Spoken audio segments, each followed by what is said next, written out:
I had learned to read a room the way you read weather, by the small signs, the draft from the wrong direction, the quality of quiet. So when the woman came through the fog gate at dawn on the 14th of Ashen month, I knew before she reached the steps that something was wrong. Not wrong in the way of threat. Wrong in the way of a word that doesn't quite fit the sentence it's been placed in, technically present, technically correct, and somehow entirely itself. She arrived in a hired traveling cart with 2 trunks and a canvas satchel she kept closer to her body than the trunks. A maid walked behind her. The maid looked like someone who had been hired the day before yesterday and was uncertain of the terms. The woman herself, listed in the courier's letter as Myra Velk, younger daughter of the Velk holding, sent to winter in Varenhull under the terms of an old courtesy arrangement between her family and mine, walked with the careful steadiness of someone who had practiced the walk. Not aristocratic ease, practiced ease. There is a difference, and after 23 years of receiving people in this hall, I knew which one I was looking at. I said nothing about it. The arrangement with the Velk family was old and minor and cost me nothing to honor. I gave her the east-facing guest rooms, the use of the lesser hall for meals, and the formal courtesies due a minor noble traveling alone. My steward, Pelk, showed her up. My wolf, Kale, lay in his usual place beside the east hearth and did not lift his head. That was ordinary. Kale had not lifted his head for a guest in 12 years. I told myself the woman was simply nervous. The Highlands are colder than the Lowlands, the keep's more spare, and Varenhull has a reputation for austerity that is not entirely unearned. A young woman from a minor southern holding, alone and in unfamiliar country, nerves made sense. I believed that for approximately 3 days. On the 4th morning, I found her in the lower corridor drawing the stonework. Not sketching idly. Drawing with the focused compression of someone who does this for a living, a small, worn board under her arm, a stick of compressed charcoal moving with a speed and authority that stopped me in the corridor doorway. She was capturing the way the old mason's jointing had settled over 300 years, the particular lean of the passage arch, the worn groove in the lintel where generations of hands had steadied themselves coming through in the dark. She heard me stop. She did not startle. She lowered the board and turned, and I saw the charcoal on her fingers deep in the whorls of her fingertips, the kind of stain that takes days to earn. She said, "My lord, I apologize, I didn't know this corridor was restricted." Her voice was even, no flutter in it. And her hands, I noticed them then for the first time properly, were a working person's hands, the knuckles lightly roughened. The right index and middle fingers stained a different color at the tips than the left. The wrists had a leanness that came from hours of small, sustained effort, not from fashionable thinness. Myra Velk, according to the courier's letter, was a capable embroideress and an enthusiastic writer. Writing roughens the inner knee and the heel. Embroidery roughens the fingertips in a specific and entirely different pattern than charcoal work. I said, "The corridor isn't restricted. Draw what you like." She studied me for a moment, not calculating, more the way a person looks when they're deciding whether something is a trick. Then she said, "Thank you," and turned back to her work. I stood there another moment, then I walked on. I did not know why I had lingered. My wolf was a Highland Varenhull gray, older than he looked, broader across the shoulder than was strictly natural, with pale amber eyes that missed nothing and offered nothing in return. His name was Kale. He had come to me as a pup in the first year of my rulership, and for the first 6 years of his life he had been a sociable animal, tolerant of the household, occasionally fond of my steward, once memorably attached to a courier's horse in a way that caused significant administrative disruption. Then 12 years ago, something changed. I do not know what he lost. I have asked myself that question many times in the years since and arrived at no satisfying answer. He simply withdrew from the household, from the hall, from guests. He stayed close to me and no one else. He ate. He slept by the hearth. He walked the perimeter of the keep each evening in the manner of an old soldier who has decided that duty is its own reward and requires no audience. Healers had examined him. No ailment was found. He was not injured or unwell. He was simply absent in the way that some creatures go absent while still occupying their bodies entirely. I had made my peace with it. He was still my wolf. He simply no longer belonged to anyone else, and I did not require him to. On the 6th morning after the woman arrived, I came down to the hall early for a logistical conversation with Pelk about the quarterly supply runs to the northern outposts. The east hearth was lit. The table was set for the household's early risers, and Cale was not in his usual place. I noticed the absence the way you notice a sound stopping, the shape of it, the specific quiet where the noise used to be. He was at the far end of the hall, standing, not still in the way he usually stood, the contained stillness of an animal that has decided nothing is worth moving for. Standing with the particular alert quality of a hunting dog that has picked up a scent it doesn't yet understand. He was looking at the doorway to the east corridor. The woman Senna I would eventually learn to call her, but that came through the doorway 3 minutes after I first noticed Cale's change. She had her satchel on her shoulder and a small cup of something she had evidently got from the kitchen on her own initiative. She crossed toward the window table, which caught the morning light, and which she had apparently identified as the best place in the hall for work. She did not notice Cale immediately. He walked toward her, not fast, not the loping approach of a dog asking to be petted. A deliberate, measured walk, the walk of an animal going somewhere specific for a specific reason. She noticed him when he was perhaps 8 feet away. She stopped. She did not step back. She looked at him with the same calibrating expression she'd turned on me in the corridor, deciding whether something was a trick. She said quietly to no one in particular, "Hello." Cale stopped 3 feet from her. He sat down. He looked at her with his amber eyes for a long moment. Then he looked away, not in dismissal, but in the particular direction that wolves look when they are settling in, when they have decided that a thing is where they will be. He did not move from that spot for the remainder of the morning. I stood at the hall entrance for longer than was dignified, watching this, and I said nothing to Pelk about the supply runs. I want to tell you this clearly because I have thought about it for a long time since. It was not that I saw her and felt what people describe feeling in the songs. There was no surge, no sound inside my chest, no sudden certainty. What there was a change in the quality of the silence. I had lived with a particular static for 12 years, a frequency in my blood that I had come to take for granted, the way you take for granted the sound of wind through the stonework of a keep you've lived in long enough. Present always, audible only when you stop moving and are still enough to notice it. I had stopped noticing it. She had been in the keep for 7 days when I sat alone in my study late in the evening and realized the sound had changed. It was not gone, but it was quieter. As though something that had been vibrating at a particular frequency had found, at last, a matching note. I sat with this for a long time. Then I went to find Pelk and asked him to produce what documentation he had on the Velk family holding. The documentation was not extensive. The Velk family was minor, as holdings went, a single estate in the southern foothills, mostly grazing land, 2 generations of careful provincial management. The current head of family was a man named Durin Velk, who had a wife, an elder daughter already settled in a match, and a younger daughter. The younger daughter's name was Myra. There was a notation in a letter from 3 seasons ago, in a different hand than the rest of the correspondence, added in the margin with the small, careful lettering of someone making a record they wanted to preserve. Myra Velk died of the lung fever, 9th of cold month. No issue. 22 years old. I read this twice. Then I set the papers down and looked out the study window at the fog-hung pass below the keep, where the torches were just beginning to light in the early dark. And I thought about what it meant that a woman had arrived in a dead woman's name, carrying a dead woman's travel documents, with a recently hired maid and a satchel she guarded as though it contained everything she owned. Because I suspected it did.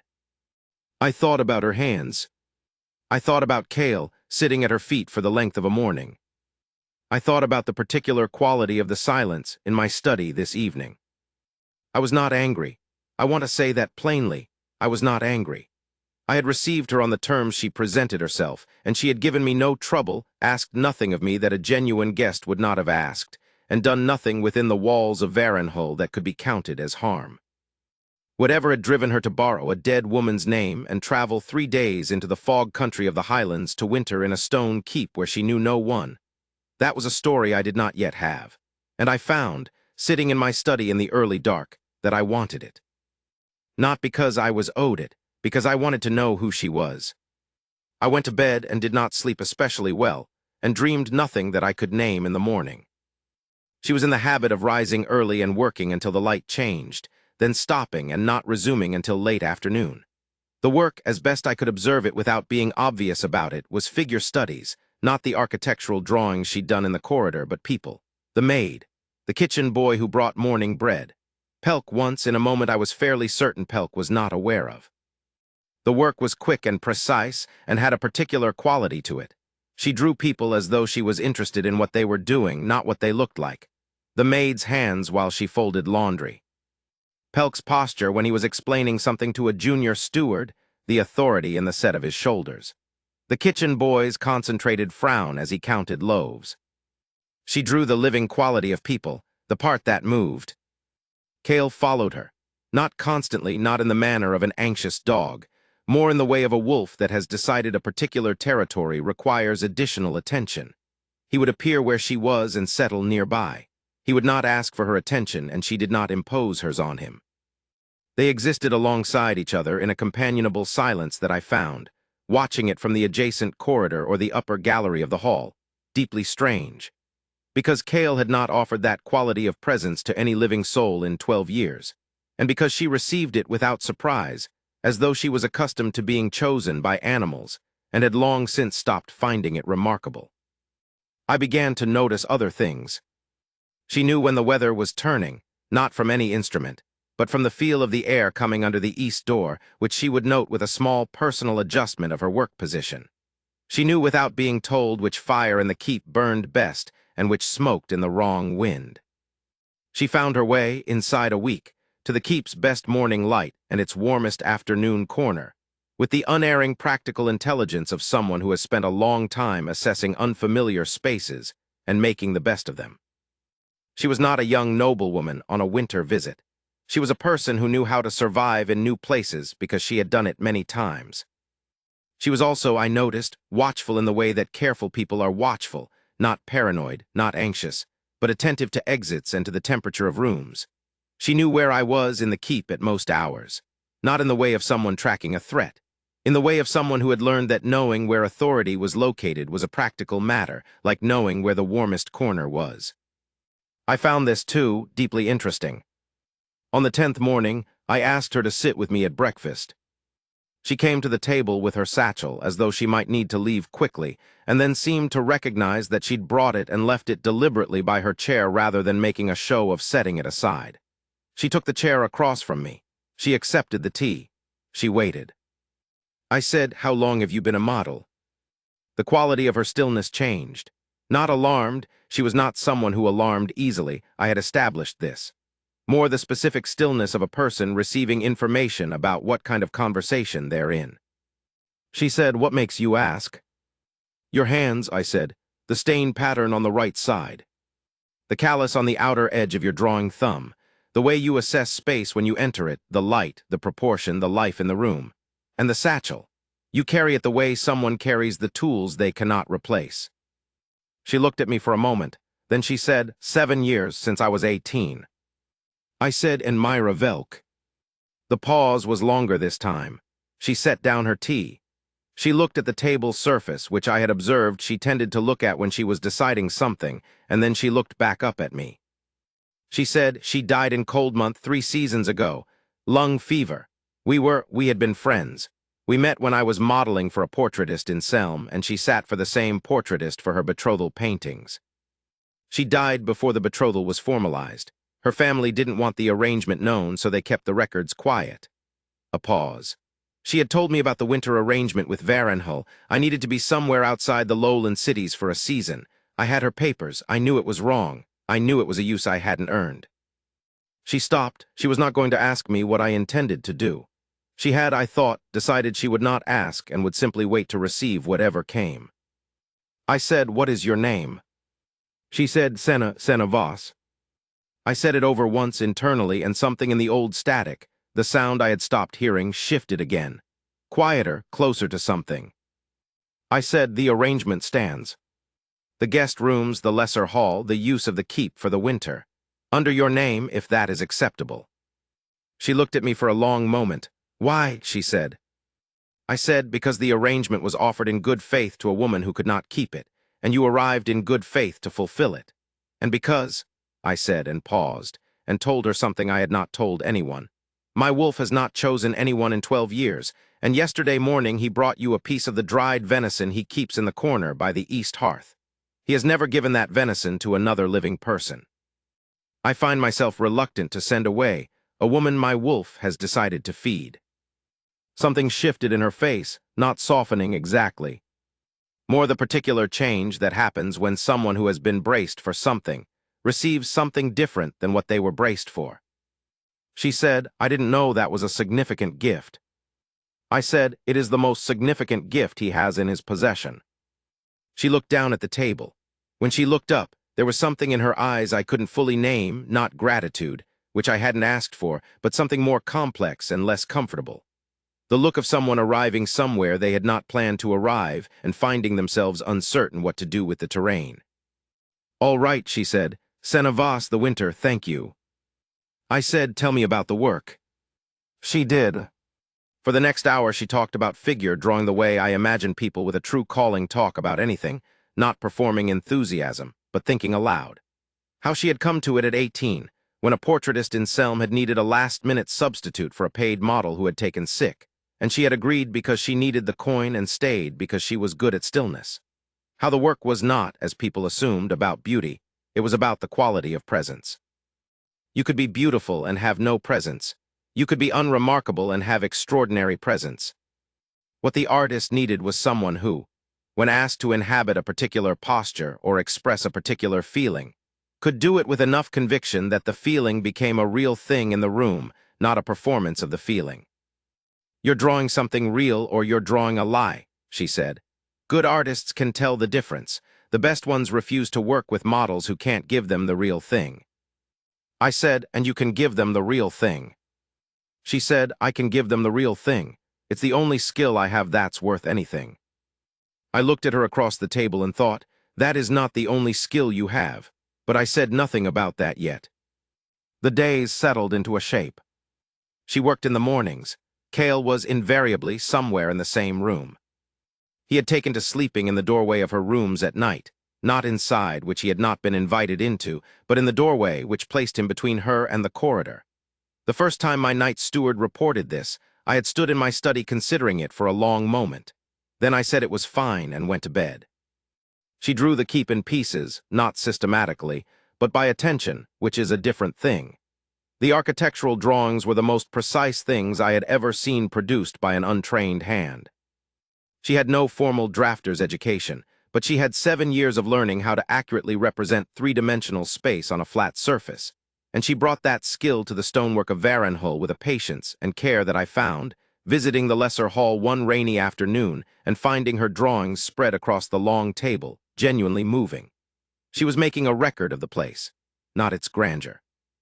Its specificity, the worn threshold, the smoke-stained beam, the particular way the fog came through the pass at mid-morning and filled the lower corridor with a silver light that only lasted 20 minutes. She was making a record of how the place actually was. I brought 2 chairs near the fire and we sat and I told her things about the keep, which stones were oldest, which passage had been added in my grandfather's time, where the original hall had stood before the east wing was built. She listened with the focused attention she gave everything and asked the kind of questions that showed she was thinking about the story beneath the fact, not just the fact itself. At no point did she make any claim about what the winter might mean. She was not performing gratitude or positioning towards something she wanted from me. She was simply present, in a way I found increasingly to be the rarest quality I had encountered in a very long time. Cale, in those fireside evenings, would move from his position near her to lie across my feet for a while, and then back to her, as though he was keeping 2 people warm and found the rotation reasonable. I let the winter pass this way for another week before I understood what it was telling me. The understanding came, as real understanding usually does obliquely. I was watching her one afternoon from the upper gallery of the great hall. She was at the window table with the morning light, which in the afternoon came sideways across the hall floor and threw long amber shapes against the near wall. She was not drawing. She was looking at those shapes, the way the light moved through the old glass, fractionally as the sun tracked westward, each minute a slightly different angle, the amber deepening. She was simply watching the light move. And I understood looking at her that the static, The 12 years of low-level frequency I had long since stopped hearing was gone. Not reduced, not quieter. Gone. The silence in its place was not empty. It was full, occupied by something I did not have an accurate name for, something that felt less like a new arrival and more like a recognition, the specific feeling of a word returning to you after long forgetting. I had stopped looking for this. I had told myself, over many years, that the search was a young man's preoccupation, that a king learned to govern the country he had rather than the country he imagined, that Kale's long withdrawal was a reflection of a reality I had accepted and could continue to accept. I had been wronged. What I felt, looking at her watching the amber light move, was not want. Want was a thing with an object. This was larger than that and quieter, the specific piece of arriving somewhere you did not know you were traveling toward. I went down to the hall. She heard me on the stairs and turned. She said, "There's a kind of light that only happens in stone rooms," and then seemed to recognize she had said this to the lord of the keep and added, "My lord." I sat in the chair near her table. I said, "I know. I've lived in it for 40 years and I still watch it." She turned back to look at the light. So did I. We sat in it together for a while without speaking, and Kale moved from the hearth and lay between our chairs, which was a thing he had never done before, the two of them in the same configuration, the wolf between. I noticed this. I did not say anything about it. Some things are too significant to comment on directly while they are happening. On the 14th day, the evening of the 14th day, after supper in the lesser hall with the household, a meal that had become, quietly, a thing she was part of rather than a guest of, I asked her if she would sit for me. She looked at me with her assessing expression. I said, "I draw badly. But I have drawn this keep and its people for 20 years, and I find I want to try to draw you." She said, "You draw the keep." "The keeps a person occupies," I said, "and the people in them, they're related." Something moved in her face, not amusement exactly, but adjacent to it. She said, "All right." She sat in the chair by the window with the late fire behind her and the last pale light coming in from the west, and I drew her badly and knew it and did not mind. I was not drawing to make a record.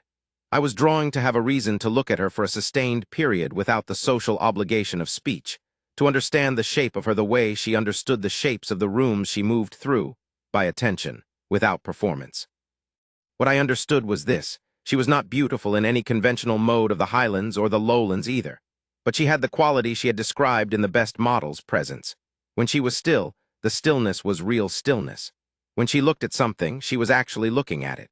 There was no performance in her, no layer of managed impression between her actual self and the room she occupied. After I had been drawing for perhaps an hour and had produced something that captured approximately half of what I was seeing, she said, without any particular lead-up, "Why did you let me stay? Really? Not the reason you gave me at breakfast, the arrangement and the wolf's venison, which were both true, but not the whole of it." I set down the pencil. I looked at her. "Because," I said, and took a moment to find the right words, "you came into this keep in a name that wasn't yours and then were entirely yourself anyway. The name was borrowed. You weren't. And I find the person underneath the borrowed name to be someone I want to know." She looked at me for a long moment. The fire behind her made a sound. From somewhere in the keep, Kale's claws touched the stone floor in the particular rhythm of a wolf that is moving with purpose, not wandering. She said, "I should tell you, I have nothing, no holding, no family arrangement, no connection that would be useful to a king. I have a satchel and 7 years of a skill that is not conventional and the sense to no good light when I see it." "I know," I said. "I want you to know that I know you know," she said, with a precision that made something in me come very close to smiling. "Senavas," I said.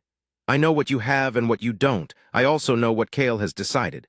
12 years is a long time, and he is not a wolf who makes errors of feeling." She looked at the fire. "Is that what this is, feeling?" "I don't know yet," I said honestly. "But I know I haven't sat in a room with another person and wanted to stay in the room this much since I was a much younger man. That seems worth noting." 2 mornings later, the household gathered early. There was a quarterly assembly of the household and the minor keeping staff, stable hands, the kitchen workers, the perimeter guards coming in from the night rotation, the stewards juniors. I held these assemblies myself in the great hall because I had found that a keep governed at a remove governed poorly. The staff came in and took their places in the hall's long rows, and I stood at the front and worked through the quarter's logistics. The supply runs, the upcoming weather changes, the repair work needed on the east parapet. She had not been to one of these before. She stood at the back of the hall, near the door, in the position of someone who is uncertain whether they belong in a room and is choosing a position that allows for easy departure. Cale was at my heel when I entered the hall. He always came to these assemblies. He was the keep's wolf as much as mine, and the staff knew him. He walked beside me to the front of the hall, and the staff settled, and I began. I was perhaps 8 minutes in the supply routes, the parapet, when I became aware of a change in the hall. Not a sound, an orientation, the particular shift that happens in a room full of people when something moves. I looked. Cale was no longer at my heel. He was crossing the hall. The long hall, the full width of it, 70 feet of old stone floor with 40 people standing on it, and my wolf walking through them in the measured, deliberate way of an animal that knows exactly where it is going. He reached the back of the hall. He sat down at her feet. The hall was completely silent, 40 people and one wolf, and the only sound was the fire. She looked down at him, then she looked up. Her eyes found mine across the length of the hall. I want to tell you what her face held in that moment, the specific composition of it, because I have had a long time to think about it, and I believe I understand it now. It was not joy, though there was something of joy in it. It was not relief, though there was something of that too. It was the look of a person receiving, for the first time in a long time, something they had stopped allowing themselves to want, the specific expression of a want being answered before it had been spoken. I understood the hall was waiting for me. 40 people, and my wolf at the feet of a woman who had arrived 2 weeks ago under a borrowed name and had been, in all the ways that mattered, entirely herself. I said to the hall in general and to no one in particular, Cale is not a wolf who moves without reason. He has not moved for a guest in 12 years. I paused. That is worth knowing. I looked at her, I said, Senna Voss. Her name in the hall, her own name. She stood very still, the way she stood when something was real enough to require real stillness. I said, the assembly is concluded for the morning. Pelk has the details, and I walked the length of the hall. The household dispersed, not quickly. People find reasons to be slow about leaving rooms where something has just happened. Pelk, to his considerable credit, produced a clipboard and began assigning people tasks in a brisk and efficient manner that got them moving. And within 4 minutes the hall was empty except for us and Cale, who had not moved. I stood in front of her. She looked up at me. I said, you don't have to stay. She said, I know. I said, you came under a borrowed name for a season, and you are under no obligation to remain past the season. She said, I know that too. I said, what I want to tell you is that you are welcome to stay as Senna Voss, not as a guest, not as a placeholder for an arrangement made for a woman who is no longer living, as yourself, for as long as you choose. The fire made its sound. Somewhere in the upper corridor, Pelk was conducting the household with his clipboard and a crisp tone of voice. She said, you don't know me very well yet. No, I said, but I know what Cale knows, and Cale has been right about everything that has ever mattered. She looked down at the wolf, who looked back at her with amber eyes that contained, as always, an obscure and private certainty. She said, what does he know? I said, he knows where he wants to be. He knows who he wants to be near. He knows in the way that animals know things without argument, without the particular self-deception that people spend so much of their lives engaged in what is real. And he has decided, Senna Voss, that you are real. A pause. Then she said, with the precise, unperformed quality that was her particular register, and you. I said, I decided the same thing considerably earlier. I am simply slower to say it because I am the lord of the keep, and there is a professional expectation of deliberateness. Something moved in her face then, the thing that in another person might have been a laugh, but in her was a stillness that nevertheless held warmth. She looked at me, and then she looked around the hall, the old stone, the amber light coming in at a sideways angle from the eastern windows, the fire, the wolf at her feet, as though she was assessing it the way she assessed every space she entered. For its light, for its proportion, for the quality of life it held. She said, all right. I said, all right. She said, I'll stay. We walked out of the hall together into the fog-hung morning of Varenhall, and Cale walked between us. And I am not a man given to the particular register of sentiment that those two words might seem to call for, so I will say only this. I had governed this keep for 23 years. I had made hundreds of decisions in this hall, about supplies and repairs and alliances and weather. I had stood in this hall at the death of my father and the beginning of my rule, and at the deaths of men and women I had valued, and at the quiet, ordinary days that make up the greater part of any life. None of those decisions had felt as clear as that one. She stayed the winter, she stayed the season after. She has stayed in the end, through what I now count as 11 years of mornings in the keep that she has made her own, the east-facing studio she was given in the second month, where the light is best. The drawings she has made of every room and passage and corner of Varenhull that now line the hall in their particular archive of how the place actually is.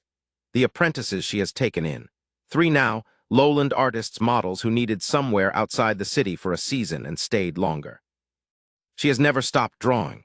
She has never stopped assessing rooms for their light and their proportion and the quality of life inside them. She has never, in 11 years, performed anything she did not feel, and this is, I will tell you, a rarer quality in a keep than stonework or good drainage. Cale died in the 3rd year. He was old, older than his breed usually manages, and he went in his sleep in the doorway of the east studio, which was where he preferred to sleep by the end. She sat with him that morning, and I sat beside her, and neither of us said much. He had done what he came to do, as wolves do. He knew what he knew. He was right, as he had always been. There is a drawing of him, done from memory in the weeks after, her best work in my estimation of anything she has ever made, that hangs in the study where I work each evening. He is looking at something off to the side of the frame, amber eyes alive with that obscure and private certainty. He looks like a wolf that knows something. He always did. She came into this keep in a dead woman's name and left that name in the great hall in the amber light of a winter morning, when a wolf crossed 70 feet of stone floor and sat at her feet. She has never borrowed anything since. She has not needed to. She is Senna Voss, and the keep knows her name in every stone and passage, and that is the truest record of a person I know, not a document, not a letter with a notation in the margin, but the shape of a life in the rooms it has filled. The winter arrangement has run 11 years now. I do not believe either of us intends to renegotiate the terms.